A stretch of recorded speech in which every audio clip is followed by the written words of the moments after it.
भाई साहब ये क्या हो रहा है? I mean what is this? This is fucking crazy man. Kompany is literally cooking right now. I mean 9-2 का स्कोर लाइन देना on the opening day of the champions league match. This is great भाई, this is great. I mean मुझे पता नहीं मैंने कब ऐसा Bayern Munich को देखा था. दिस इज रूथलेस बायर्न भाई. हांसी फ्लिक के अंडर जो बायर्न म्यूनिख था उसका अगला वर्जन हमको देखने को मिला कल रात. And finally we can say that our team is in good hands. अब तो हम बोल सकते हैं भाई भरोसा दे रहा है कंपनी और होप्स बहुत एकदम आसमान छू रहा है अब ऑल बायर्न फैंस का. देखो यार सिंपल सी बात है, विंसेंट कंपनी एक ऐसा मैनेजर है जिसने अपने इस आइडियाज को लेके बर्नली पे इम्प्लीमेंट किया था, लेकिन बर्नली को लेके रेलीगेट हो गया था वो बंदा. फिर उसको लाइफ में दूसरा चांस मिलता है बायर्न म्यूनिख के साथ. बायर्न म्यूनिख एक ऐसा क्लब, इतना बढ़िया क्लब है. इस क्लब में आके उसने अपने कोई भी आइडियाज को चेंज नहीं किया. सेम फुटबॉल सेम टैक्टिक्स उसने अप्लाई किया और उसका रिजल्ट मिल रहा है. The simple thing is Burnley में उसको इतना इंडिविजुअल टैलेंट नहीं मिला था जिसके कारण उसको रेलीगेशन मिला था. अब तुम बायर्न म्यूनिख में देखो ये बंदा लिटरली रिजल्ट्स दे रहा है और हम सबको दिख रहा है कि कितना बढ़िया football he is playing right now. So this is I mean this is crazy और इसको लेके बात होनी चाहिए भाई. The whole credit goes to Vincent Kompany man. अब देखो यार सिंपल सी बात है, डायनामो ज़ाग्रेब एक वीक टीम है. ऑब्वियसली हमारे लेवल से तो बहुत ही वीक टीम है. इजी विन मिल जाएगा, 3 पॉइंट्स मिल जाएगा. हमारे होम ग्राउंड पे मैच था, सब कुछ सही है. ये तो हमारा एक्सपेक्टेशंस था. लेकिन 9-2 का स्कोर लाइन देना इज नॉट इजी भाई. This is not easy. और जिस तरह से हमने गोल्स स्कोर किया है, जिस तरह से खेला है, इस गेम को अप्रोच किया है, टैक्टिकली बोलो या फिर कुछ भी बोलो भाई, दिस इज ब्रिलियंट भाई. तो अगर तुम सेटअप देखोगे हमारा, तो हमारा जो सेटअप था, हमारे बैकलाइन में Davies, Kim, Upamecano, Kimmich, Pavlovic, Guerreiro in the midfield, Gnabry, Musiala, Olise and Kane in the as a striker. So यहाँ पे एक गलती है कि राफेल गुएरेरो को मिडफील्ड में दिखाया गया है, लेकिन राफेल गुएरेरो एक्चुअली में मिडफील्ड में था नहीं. अच्छे से देखे तो ये एक्चुअली है हमारा कल का फॉर्मेशन, कल का मैच का लाइनअप. पाब्लोविच एंड किमिच का डबल पिवट था in the midfield. Raphael Guerreiro was playing as a right back, क्योंकि हम सबको पता है कि साचा बॉय फिर से इंज्योर हो चुका है और हमारे पास अभी कोई भी नेचुरल राइट बैक नहीं है.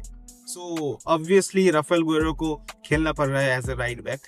Davis as a left back कल स्टार्ट किया है और क्या बेहतरीन गेम खेला है भाई. मुझे पता नहीं शायद कितने दिनों के बाद मैंने अल्फोंसो डेविस का वो पुराना वाला अल्फोंसो डेविस को देखा. भाई क्या बेहतरीन गेम खेला है कल अल्फोंसो डेविस ने. I mean he is literally recovering his old form. This is brilliant भाई, brilliant game play from Alphonso Davies. Actually midfield में Kimmich as a right CDM खेल रहा था. आई मीन राफेल गुएरेरो और Alphonso Davies को Vincent Kompany बहुत ज्यादा freedom दे चुके हैं विंग्स में कि तुम लोग जाओ, ऊपर चढ़ो, जितना हो सके चढ़ो, अपने विंगर्स को, अपने अटैकर्स को हेल्प करो, जितना हो सके तो ऊपर जाओ. तो ऑब्वियसली बात है कि Raphael Guerreiro and Alphonso Davies ये दोनों बहुत ज्यादा ऊपर चल रहे थे. तो ऑब्वियसली बात है हमारा ये जो फॉर्मेशन था ये 2 सेंटर बैक पे आ चुका था. Kim and Upamecano are building up from the back line. Obviously Pavlovic एक ऐसा बंदा है, कल पाब्लोविच बहुत ही बेहतरीन गेम गया है. एज ए नंबर 6 इस बंदे को मिडफील्ड के हर जगह पे तुमको देखने को मिलेगा. और किमिक का जो रोल था ना कल के मैच में, किमिक को बहुत ज्यादा फ्रीडम मिला है under Vincent Kompany. As a number 6 बोलो, एज ए नंबर 8 बोलो, ये बंदा हर जगह पे मौजूद था. वो कभी कभी एज ए राइट बैक भी स्विच कर रहा था, अपने पोजीशंस को स्विच कर रहा था. और जब उपामेकानो अपना position I mean ball win करने के लिए ऊपर चल रहा था, तब किमिच आ रहा था उसके पोजीशन को कवर करने के लिए. ये जो बहुत ही बढ़िया चीज मुझे लगा कल के मैच में, बहुत ही अच्छा कॉम्बिनेशन हमें देखने को मिला. किमिच और राफेल गुएरेरो का जो कॉम्बिनेशन है और ओलिसे के साथ जो कॉम्बिनेशन है, I mean the full right flank was very very fluent. और राफेल गुएरेरो और ओलिसे के इन दोनों को लेके मैं भाई क्या ही बोलूं. I mean brilliant game play भाई Olise. I mean super signing, super summer signing, I have to say it. अब अगर हमारे फॉरवर्ड्स की बात की जाए तो हम सब जानते हैं कि Kane is not just a centre forward. I mean Kane अपना बॉल विन करने के लिए अपने मिडफील्ड में आता है, डिफेंस में आता है, ये बहुत ज्यादा ड्रॉप करता है। और जब जब केन ड्रॉप करता है बॉल विन करने के लिए, Musiala occupies his position, Musiala Kane की पोजीशन पे चला जाता है। और जब जब केन ड्रॉप करता है तो केन के पास ऑप्शन होना चाहिए कि इस बंदे के पास पासिंग ऑप्शंस होना चाहिए। तुम देखो जब भी ये बंदा ड्रॉप करता है उसके पास ऑप्शन रहता है, राइट फ्लैंक पे ओली से, लेफ्ट फ्लैंक पे ग्नाब्री, स्ट्राइकिंग पोजीशन पे मूसियाला चढ़ जाता है, पाब्लोविच भी एक ऑप्शन रहता है, किमिच भी। आई मीन केन के हर तरफ प्लेयर्स मौजूद रहना चाहिए, जो कि बहुत ही बढ़िया तरीके से सेटअप किया है विंसेंट कंपनी ने। इसीलिए केन जब भी ड्रॉप करता है मूसियाला केन की पोजीशंस होल्ड करता है। और तुम देख सकते हो कि केन का जो बिल्डअप है ना वो बहुत मदद करते हैं बायर्न की अटैकिंग बिल्डअप्स में। अगर तुम प्लेयर्स की हिट मैप्स देखोगे तो तुम्हें पता चल जाएगा। देखो यार हैरी केन क्या है, हैरी केन एक प्रॉपर नंबर 9 है। तो हैरी केन का अगर तुम हिट मैप देखोगे तो इसका हिट मैप ज्यादा से ज्यादा बॉक्स के अंदर होना चाहिए, लेकिन नहीं है। हैरी केन, मैं पहले भी बता चुका हूँ कि Harry Kane is not just only A striker, he is more than A striker. ये बंदा ड्रॉप करता है, बहुत ज्यादा पोजीशन ड्रॉप करता है, मिडफील्ड में आ जाता है, डिफेंस में हेल्प करता है, बिल्डअप में हेल्प करता है। तो इसका ज्यादातर हिट मैप तुम देखोगे इन ये जोन 14 में उसका ज्यादा हिट मैप तुम्हें देखने को मिलेगा। आई मीन ये बंदा ड्रॉप करता है अपना प्लेस। अब अगर तुम बोलोगे तो ये जो ड्रॉप किया है इसने ये प्लेसेस, तो इसके जगह पे इसके पोजीशन ऑक्युपाई किया है जमाल मूसियाला ने। अब तुम मूसियाला का प्लेस देखो, मूसियाला का हिट मैप से तुम्हें पता चल जाए कि ये बंदा हैरी केन का पोजीशन ऑक्युपाई कर रहा है। आई मीन जब भी हैरी केन ड्रॉप कर रहा है नीचे in the zone 14 in the midfield, तब Jamal Musiala is occupying his place in the box. So obviously Harry Kane के पास ऑप्शंस बहुत रहता है।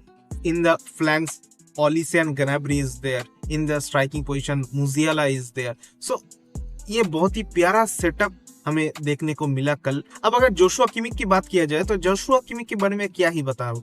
आई मीन ये बंदा ज्यादा से ज्यादा राइट फ्लैंक पे ही ऑपरेट कर रहा था, लेकिन ये बंदा स्टार्ट किया था as a RCDM, I mean right CDM।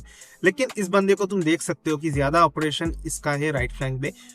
जब जब उपामेकानो या फिर किम ऊपर चल रहे थे तो फिर किमिक ने राइट बैक पोजीशन भी होल्ड किया है। आई मीन डिफेंसिव सपोर्ट उसने दिया है।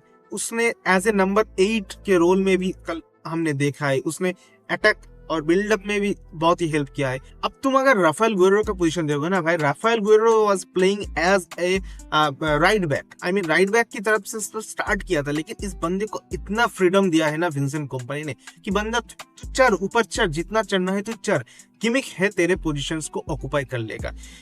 इस बंदे का तुम देखो, ये ज्यादा से ज्यादा ओलिसे के साथ जो कॉम्बिनेशन कर रहा था in the right half spaces, भाई फार है। बहुत बढ़िया गेम खेला है राफेल गुएरो ने कल, और बहुत ही प्यारा एक गोल भी दिया है। मूसियाला का बहुत ही प्यारा असिस्ट था कल। सो तुम कह सकते हो कि बहुत ही, I mean individually all the players are very very good. अब तुम अगर पाब्लोविच की बात करते हो तो पाब्लोविच भाई 20 साल का ये लौंडा है, और he has become the midfield general of a team like Bayern Munich। I mean तुम हीट मैप देख लो इसका, मिडफील्ड में हर जगह पे ये था, हर पोजीशन ये ऑक्युपाई कर रहा था, पूरा मिडफील्ड डोमिनेट किया है पाब्लोविच ने। अगर अब मैच के डिटेल्स पे आ जाए तो भाई फर्स्ट हाफ में ही हमने 3-0 का लीड ले लिया था। सिर्फ 3-0 का नहीं, हमने टोटल 6 गोल मार दिया था फर्स्ट हाफ में ही, लेकिन 3 गोल्स डिसअलाउड हो गए थे ड्यू टू ऑफसाइड।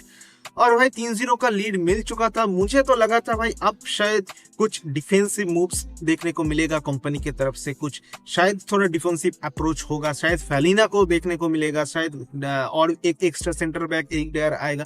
लेकिन भाई नहीं, ऐसा कुछ हुआ ही नहीं।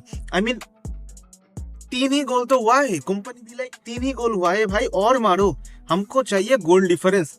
कतई इसका सही उपयोग कल हमने की है। 7 का गोल डिफरेंस हमें मिल चुका है, और ये बहुत काम आने वाला है बाद में जाके। ये गोल डिफरेंस ना इस साल के इस नए फॉर्मेट में बहुत बहुत क्रूशियल फैक्टर होने वाला है। लेकिन जो एक इम्पोर्टेंट चीज मुझे बात करनी है, दैट इज सेकेंड हाफ के शुरुआत में ही हमारे डिफेंसिव मिस्टेक्स दिखाई दिए। फिर से उपमेकानो एंड किम मिन जाए। भाई और कितना बैक करूंगा मैंने काफी बैक किया है उपमेकानो और किम मिन जाए को। आई मीन एक टाइम के बाद और तो नहीं कर सकता ना। आई मीन और कितना मिस्टेक्स तुम लोग लोगे समझने के लिए ये सब। देखो यार, सिंपल सी बात है, अगर किम मिन जाए और उपमेकानो के साथ आप स्टार्ट कर रहे हो तो मुझे लगता है कि हमारे डिफेंस में हमारे मिडफील्ड में फेलिना को चाहिए। पाब्लोविच से कोई दुश्मनी नहीं है, पाब्लोविच इज रियली गुड, बहुत ही बढ़िया गेम खेला है कल, लेकिन मुझे लगता है कि और भी ज्यादा डिफेंसिव मेंटालिटी होल्ड करता है फेलिना, और वो थोड़ा एग्रेसिव भी है। तो मुझे लगता है ये जो डुएल्स के लिए जो उपमेकानो एंड किम मिन जे ऊपर चढ़ रहे थे, हमने देखा है उपमेकानो और किम जब ऊपर जा रहे हैं बॉल विन करने के लिए, तब हमारे डिफेंस खुल रहा है, पूरा ओपन हो रहा है। लेकिन जब ये दोनों में से कोई भी बॉल विन नहीं कर पा रहा है, तब इनका पोजीशन तो किसी को लेना पड़ेगा ना, किसी को ड्रॉप करना पड़ेगा, एंड किमिक अकेला ये काम नहीं कर सकता। और इसीलिए मुझे लगता है कि फेलिना को लाना चाहिए। आई होप कंपनी इन सब चीजों पे और ज्यादा फोकस करेगा और ज्यादा इंप्रूव करेगा, हमारे डिफेंसिव एरर्स में हमारे मिस्टेक्स को लेके और ज्यादा सोचेगा, इंप्रूव करने की कोशिश करेगा। एंड ऑब्वियसली हमारा जो अगला गेम्स होने वाला है against Aston villa, against Barcelona, against PSG, भाई इनके पास ना टैक्टिकल मास्टरमाइंड्स है, इनके जो कोचेस है भाई, उनाई एमरी बोलो, हांसी फ्लिक बोलो भाई, लुचो बोलो भाई, ये सबके सब भाई एक से बढ़कर एक है। तो भाई इन सब मैचेस में क्या करता है कंपनी, ये बहुत ही क्रूशियल चीज होने वाला है। So let's hope for the best. मैं इस वीडियो को और ज्यादा खींचना नहीं चाहूंगा, और वैसे भी बहुत ही ज्यादा लंबा हो चुका है। एनीवेज, तुम लोगों को कैसा लगा ये video, please do let me know in the comment section. और अगर मैंने कुछ गलत बोल दिया हो या फिर कुछ इम्प्रूव करना चाहिए मुझे, तो please do let me know in the comment section. देखो भाई, पहली बात तो ये है कि मैं बंगाल से हूँ और मेरा हिंदी बहुत ही स्लो है, तो अगर कुछ मिस्टेक्स हो जाए तो प्लीज भाई माफ कर देना। धीरे धीरे मैं भी सीख रहा हूँ और शायद आगे जाके और भी अच्छे से बताऊंगा और भी अच्छे से एक्सप्रेस कर पाऊंगा। तो I hope you have really enjoyed the video. अगर वीडियो अच्छा लगा तो भाई लाइक शेयर कर देना और सब्सक्राइब भी कर देना। That is all for today भाई, see you in the next video.